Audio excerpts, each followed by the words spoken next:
Own వెహికల్స్‌లో Tirupati వెళ్ళాలనుకుంటున్నారా? అయితే ఈ video మీకోసమే. మనం భూదేవి కాంప్లెక్స్ ఇవన్నీ క్రాస్ చేశాక కొండకి స్టార్ట్ అయ్యే ముందు ఒక టోల్ గేట్ అనేది వస్తుంది కదండీ!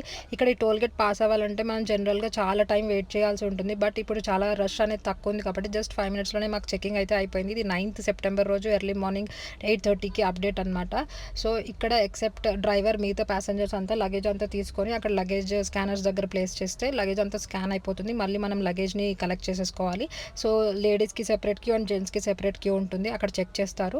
అండ్ సెక్యూరిటీ గార్డ్స్ వచ్చేసి మన కార్ అంతా ఇలా చాలా క్లియర్‌గా చెక్ చేస్తారనమాట. ఈ చెకింగ్ అంతా కంప్లీట్ చేసుకున్న తర్వాత మనం లగేజ్ అనేది మళ్ళీ కలెక్ట్ చేసేసుకొని కార్‌లో ప్లేస్ చేసేసుకోవాలి. అండ్ కొంచెం చెకింగ్ అయిపోయిన తర్వాత మనకి టోల్ గేట్ అనేది ఉంటుంది. సో, పర్ వెహికల్ ఫేర్ అనేది మారుతూ ఉంటుంది. మన కార్‌కి వచ్చేసి ₹50, టూ వీలర్స్‌కి అయితే చార్జెస్ ఏమీ ఉండవు. ఇక్కడ నుంచి మనం తిరుమల కొండపైకి వెళ్ళడానికి మినిమం టైం వచ్చేసి 28 మినిట్స్ అనమాట. ఈ వీడియో కనుక మీకు నచ్చితే వెంటనే లైక్ చేయండి. మీ ఫ్రెండ్స్ అండ్ ఫ్యామిలీస్‌తో షేర్ చేసుకోండి. అలాగే మన ఛానల్‌ని సబ్స్క్రైబ్ చేసుకోవడం మాత్రం మర్చిపోకండి.